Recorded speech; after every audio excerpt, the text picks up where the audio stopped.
Msanii mkongwe wa muziki wa kizazi kipya nchini, Queen Darleen, ameweka wazi msimamo wake usioyumba dhidi ya mwanamuziki Alikiba, akidai kuwa kamwe hatakuja kumsamehe kutokana na kitendo chake cha udhalilishaji alichomfanyia mbele ya wasanii wenzake miaka kadhaa iliyopita.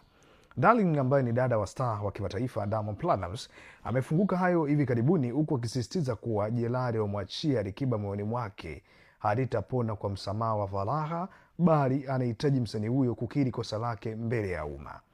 Akieleza chanzo cha mzozo huo, Queen Darleen alisimulia kisa kilichotokea mkoani Kigoma wakati wa mkusanyiko wa wasanii. Amesema baada ya kikao cha wasanii kukamilika, alijaribu kutafuta usafiri wa kurejea, yaani lifti, kuelekea maeneo ya Kariakoo kutoka kwa wenzake akiwemo mdogo wake Diamond na Chege, lakini wote walikuwa na njia tofauti. Anasema, nikamuuliza Abdukiba mdogo wake na hadi akasema ndio wanaenda huko. Ikabidi nimuite Alikiba aliyekuwa juu ya jengo.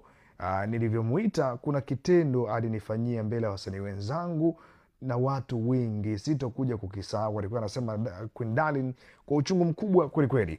Msanii huyo aliongezea kuwa kitendo hicho kilimuumiza kiasi cha kumfanya aondoke eneo hilo akilia mpaka nyumbani kwa mama yake na Alikiba kwenda kutoa malalamiko yake. Licha ya Alikiba kujaribu kuomba msamaha wakati wa mwezi mtukufu wa Ramadhani ili kumaliza tofauti zao, Queen Darleen amegomea ombi hilo. Amesema kuwa sitaki kusema ni kitu gani hasa kilifanyika, bali anataka Alikiba mwenyewe ajiongeze na kusema mbele ya watu kila ambacho alikuwa amemfanyia. Alishaniomba msamaha, ila kwa upande wangu msimamo wangu uko pale pale, sitomsamehe mpaka aongee mbele za watu, alikuwa anasisitiza msanii huyo ambaye yuko chini ya lebo ya WCB.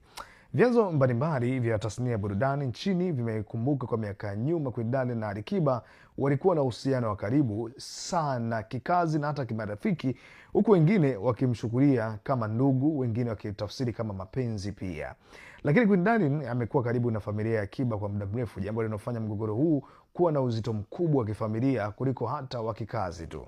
Na mpaka sasa upande wa Alikiba, yani Kings Music, haujatoa tamko lolote rasmi kufuatia kauli hizi mpya ambazo zimeachiwa na Queen Darleen, huku mashabiki wakisubiri kuona kama King Kiba atavunja ukimya na kukubali sharti hilo la kuomba msamaha hadharani. Mzozo huu unaendelea kuibua mjadala mkubwa kwenye mitandao ya kijamii, huku wadau wa muziki wakihimiza suluhu ya kudumu kati ya wastaa hawa wawili ambao wamechangia pakubwa katika ukuaji wa Bongo Flava nchini Tanzania. Swali ni je, Alikiba atajitokeza hadharani na kuungama kosa hilo?